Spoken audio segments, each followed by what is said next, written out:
Hello दोस्तों, कैसे हैं आप सब। एक बार फिर से आप सबका स्वागत करता हूं आपके अपने चैनल टूरोपीडिया हिंदी पर। क्या आप जानते हैं कि भारत के कौन कौन से राज्य में सबसे पहले सूर्योदय होता है। एक ऐसा राज्य जिसकी प्राकृतिक सुंदरता देख आपको लगेगा मानो आप फिनलैंड में घूम रहे हैं। इसी राज्य में दुनिया की दूसरी सबसे बड़ी बौद्ध मोनेस्ट्री भी मौजूद है और साथ ही यहाँ का लगभग 3/4 हिस्सा जंगल और हरियाली से घिरा हुआ है। पहाड़ियों के बीच में बसा होने के कारण आज तक भी यहाँ कोई एयरपोर्ट नहीं बन पाया है। ये राज्य 7 सिस्टर्स में से एक है, जहाँ पर भारत का सबसे लंबा पुल भी बना हुआ है। दोस्तों, आज हम बात कर रहे हैं भारत के एक खूबसूरत राज्य अरुणाचल प्रदेश की। तो देर किस बात की, अपना सीट बेल्ट बांध लीजिए अच्छे से और निकलते हैं अरुणाचल प्रदेश के एक शानदार सफर पर। भारत के पूर्वोत्तर इलाके के एक बेहद ही खूबसूरत राज्य अरुणाचल प्रदेश में चारों तरफ हरे भरे जंगल, खूबसूरत वादियां, नदी और झरने बहते हुए ही नजर आएंगे। लेकिन ये एक ऐसा राज्य है जहाँ भारतीयों को जाने के लिए भी परमिट लेनी पड़ती है। लेकिन ऐसा क्यों, इस बारे में हम आपको वीडियो में बताएंगे। अरुणाचल प्रदेश की कुल जनसंख्या 16 लाख के आसपास है और ये भारत का तीसरा सबसे कम आबादी वाला प्रदेश है।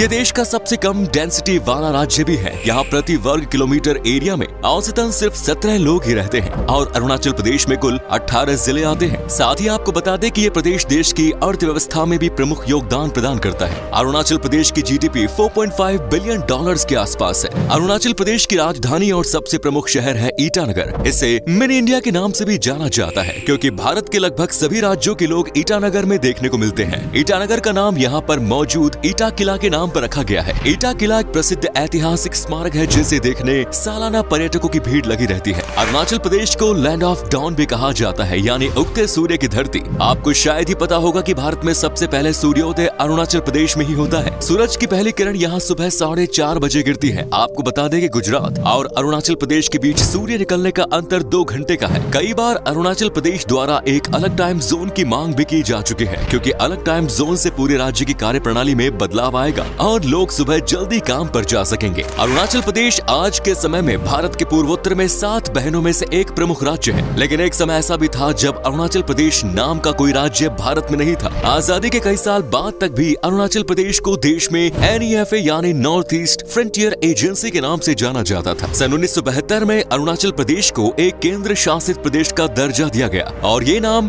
बीभा बासु दास जी द्वारा रखा गया क्योंकि अरुणाचल प्रदेश का मतलब ही होता है उगते सूर्य की धरती। दोस्तों, सर्दियों के समय अरुणाचल प्रदेश किसी जन्नत से कम नहीं लगता। यहाँ चारों तरफ बर्फ की सफेद चादर से ढकी हुई चोटियां ही नजर आती हैं, जिसकी तुलना फिनलैंड राज्य से की जाती है। आप अगर सस्ते दामों में फिनलैंड घूमने का मजा लेना चाहते हैं तो अरुणाचल प्रदेश की ट्रिप प्लान कर सकते हैं। अरुणाचल प्रदेश भारत में सबसे बड़ा अंतर्राष्ट्रीय सीमा शेयर करता है। ये 3 देश चीन, भूटान और म्यांमार के साथ कुल 1603 किलोमीटर की सीमा साझा करता है। अरुणाचल प्रदेश में देश की सबसे पुरानी बौद्ध मोनेस्ट्री है जो यहाँ के तवांग जिले में स्थित है। ये मोनेस्ट्री 400 साल से भी ज्यादा पुरानी है और दुनिया भर के बौद्ध अनुयायियों के लिए ये जगह बेहद खास है। यहाँ पर दूर दूर से लोग ध्यान के लिए आते हैं। तवांग अरुणाचल प्रदेश का बहुत ही खूबसूरत और प्राचीन पर्यटन स्थल माना जाता है जहाँ प्रकृति के अद्भुत नजारे देखने को मिलते हैं। यहाँ की बर्फीली चोटियाँ और बर्फीली दर्राएं एक रोमांचकारी यात्रा का अनुभव कराती है। यहाँ की सुंदर झीलें और शांत झरने देखकर तो आपको जैसे ही यही बस जाने का मन करेगा। तवांग कई महत्वपूर्ण और सुंदर मठों के लिए भी जाना जाता है। याक की सवारी, पहाड़ और नदी किनारे बने खूबसूरत होटल, फूलों की घाटी, कैंपिंग, बाइक राइडिंग और ब्रिज आदि यहाँ के मुख्य आकर्षण हैं जो पर्यटकों को लुभाते हैं। तवांग को लेकर भारत और चीन का हमेशा से ही विवाद रहा है। सन 1962 के युद्ध में चीन अरुणाचल प्रदेश के काफी अंदर तक दाखिल हो गया था। तब से लेकर आज तक चीन तवांग जिले के साथ साथ ज्यादातर अरुणाचल प्रदेश को अपना हिस्सा मानता आया है और अरुणाचल प्रदेश को अपने देश के नक्शे में भी शामिल करता है। आज भी अरुणाचल के कई जिलों में चीन की सेना बेस कैंप बनाकर बैठी हुई है। 1962 युद्ध के बाद खींची गई मैकमोहन लाइन के अनुसार अरुणाचल प्रदेश भारत का ही हिस्सा है, लेकिन चीन इस लाइन को मानने से हमेशा से इनकार करता आया है। अरुणाचल प्रदेश की खास बात यह है कि यहाँ पर 30 से भी ज्यादा भाषाएं बोली जाती हैं। वैसे तो यहाँ की ऑफिशियल लैंग्वेज अंग्रेजी है। इसके अलावा हिंदी, कांचो, तागिन और डाफिया जैसी भाषाएं भी बोली जाती है। 3 अलग अलग देशों के बॉर्डर से जुड़े होने के कारण अरुणाचल प्रदेश में अलग अलग राज्यों के लोग आते हैं और यहाँ की प्राकृतिक सुंदरता का जमकर लुत्फ उठाते हैं। एग्रीकल्चर अरुणाचल प्रदेश की अर्थव्यवस्था का मुख्य स्रोत है। यहाँ पर 50% से ज्यादा लोग खेती बाड़ी के काम में जुड़े हुए हैं। यहाँ पर मक्का, बाजरा, गेहूं, चावल और कपास की खेती की जाती है। अरुणाचल में की जाने वाली खास खेती को झूम खेती कहते हैं। झूम खेती सबसे प्राचीन खेती करने की परंपरा है। अरुणाचल प्रदेश भारत का एक ऐसा राज्य है जो अंग्रेजों के अधीन नहीं रहा, यानी अरुणाचल प्रदेश पर आज तक कभी कोई बाहरी ताकत राज नहीं कर पाई। इसकी वजह यहाँ चारों तरफ मौजूद ऊंचे ऊंचे पहाड़ हैं और जबरदस्त ठंड में बर्फीले पहाड़ों की चढ़ाई मिलकर अरुणाचल प्रदेश पर कब्जा करना बिल्कुल भी आसान नहीं है। इस राज्य में आपको चांदी और यूरेनियम जैसे कई खनिज की खदानें भी देखने को मिलेंगी और इन प्राकृतिक संसाधनों के कारण ही चीन की नजरें अरुणाचल प्रदेश पर हमेशा ही रही है।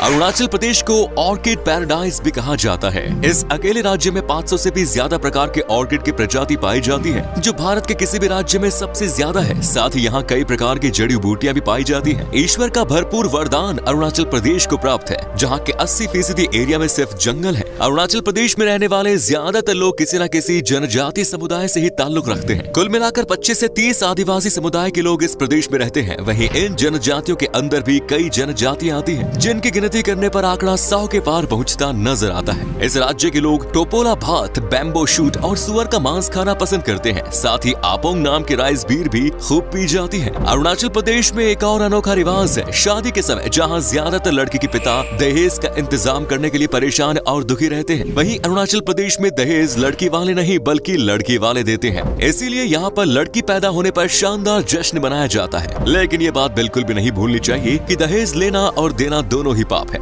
अरुणाचल प्रदेश देश का एक ऐसा राज्य है जहाँ के कई जिलों में जाने के लिए भारतीयों को भी परमिट लेने की जरूरत पड़ती है। असल में यहाँ कई प्रकार के जनजातियों के लोग रहते हैं। इसके अलावा यहाँ की वाइल्ड लाइफ भी बेहद ही खास है। आपको यहाँ कई प्रकार के जीव जंतु प्राकृतिक वातावरण में रहते हुए दिखेंगे और सबकी सुरक्षा को मद्देनजर रखते हुए यहाँ आने वाले सभी पर्यटकों के लिए परमिट लेना अनिवार्य किया गया है। अरुणाचल प्रदेश में पूरे साल काफी बारिश होती है। कई बार एक साल में 400 सेंटीमीटर बारिश भी यहाँ होती है। एक समय ऐसा था जब अरुणाचल प्रदेश में सफर करना काफी मुश्किल भरा था। सड़कों की हालत बहुत खराब थी, लेकिन आज यहाँ के लगभग सभी गाँव और जिले पक्की सड़क से जोड़े जा चुके हैं। बस की सुविधा भी यहाँ आपको आसानी से मिलेगी। धर्म की बात करें तो अरुणाचल प्रदेश में सबसे ज्यादा आबादी ईसाई धर्म को मानने वाले लोगों की है। दूसरे नंबर पर है यहाँ हिंदू धर्म, इसके बाद बौद्ध धर्म और अन्य धर्म आते हैं। ईसाई आबादी होने का प्रमुख कारण यहाँ आने वाली मिशनरीज हैं। अरुणाचल प्रदेश में लकड़ी की कारीगरी का काम काफी ज्यादा किया जाता है। यहाँ पर लकड़ियों पर की जाने वाली नक्काशी आपने और कहीं नहीं देखी होगी। हस्तकला के काम में भी अरुणाचल प्रदेश के लोग काफी निपुण होते हैं। म्यूजिकल इंस्ट्रूमेंट्स बनाने हो या फिर कपड़े, हर चीज में अरुणाचल प्रदेश का कोई मुकाबला नहीं। अरुणाचल प्रदेश में कई तरह के त्योहार मनाए जाते हैं। लोसार फेस्टिवल पूरे प्रदेश में सबसे ज्यादा धूमधाम से मनाया जाता है। इस त्योहार में लोग जमकर मौज मस्ती करते हैं, अच्छा खाना खाते हैं और खूब शराब पीते हैं। अरुणाचल प्रदेश के अलावा तिब्बत, नेपाल और भूटान में भी लोसार फेस्टिवल बड़े धूमधाम से मनाते हैं। लोसार के अलावा अरुणाचल प्रदेश में Siang river festival, Pangsau pass winter festival, Solung festival, Dree उत्सव जैसे कई त्योहार लोग मनाते हैं। अरुणाचल प्रदेश का जिक्र कई पौराणिक कथाओं, हिंदू शास्त्रों, महाभारत और रामायण में भी देखने को मिलता है। इस राज्य में परशुराम कुंड और सीता कुंड जैसी पवित्र जगह है। यहाँ के सियांग जिले में स्थित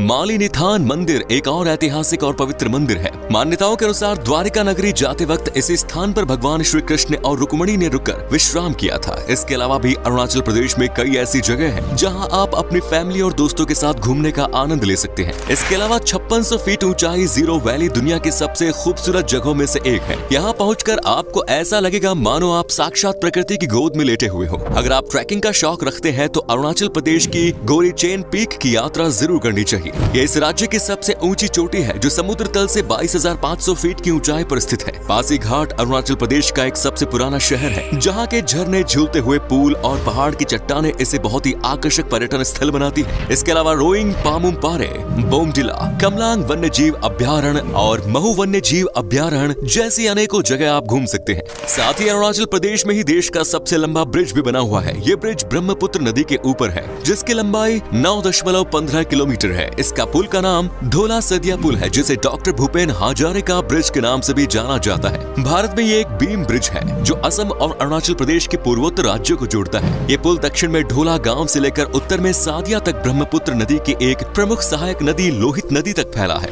ये पुल बनते ही अपने आप में आज के प्रसिद्ध टूरिस्ट डेस्टिनेशन बन गया। अगर आप प्रकृति के नजदीक रहकर कुछ पल सुकून के गुजारना चाहते हैं तो अरुणाचल प्रदेश आपके लिए एक परफेक्ट टूरिस्ट डेस्टिनेशन है। यहाँ घूमने के लिए लगभग 30,000 रुपए का खर्च आएगा। फ्लाइट से आने पर बजट 40,000 तक भी जा सकता है। लेकिन एक बार इस राज्य की सुंदरता आप देख लेंगे तो आपको अपने पूरे पैसे वसूल होते नजर आएंगे। लेकिन आपकी जानकारी के लिए बता दें कि अरुणाचल प्रदेश तक आप सीधे फ्लाइट से नहीं जा सकते, क्योंकि ये एक ऐसा राज्य है जहाँ कोई भी हवाई अड्डा मौजूद नहीं है। फ्लाइट के जरिए यहाँ तक पहुँचने के लिए आपको असम के गुवाहाटी शहर जाना पड़ेगा, जहाँ से किसी भी गाड़ी के जरिए आप अरुणाचल प्रदेश पहुँच सकते हैं। अगर आप अकेले हैं तो आपको अरुणाचल प्रदेश घूमने के लिए 7 से 8 दिन में लगभग 24,000 रुपए खर्च करने होंगे। अगर आप भी प्रकृति की खूबसूरती में खोना चाहते हैं तो छुट्टी मनाने के लिए किसी अच्छी जगह की तलाश प्रदेश में है तो आपको अरुणाचल प्रदेश की सैर जरूर करनी चाहिए। तो दोस्तों ये था खूबसूरत राज्य अरुणाचल प्रदेश। कैसा लगा बताइए कमेंट्स में। आप में से अगर कोई है इस राज्य से तो हमें जरूर बताइए, क्या कभी आपने विजिट की है इस राज्य की, और अगर की है तो आपका एक्सपीरियंस कैसा रहा, ये भी हमारे साथ शेयर जरूर करें। उम्मीद है वीडियो पसंद आया होगा। वीडियो को लाइक कीजिए और अपने दोस्तों और रिश्तेदारों के साथ इसे शेयर करना ना भूलें। हमारे चैनल को भी सब्सक्राइब जरूर करें। वीडियो को अंत तक देखने के लिए सभी का शुक्रिया। फिर मुलाकात होगी। धन्यवाद।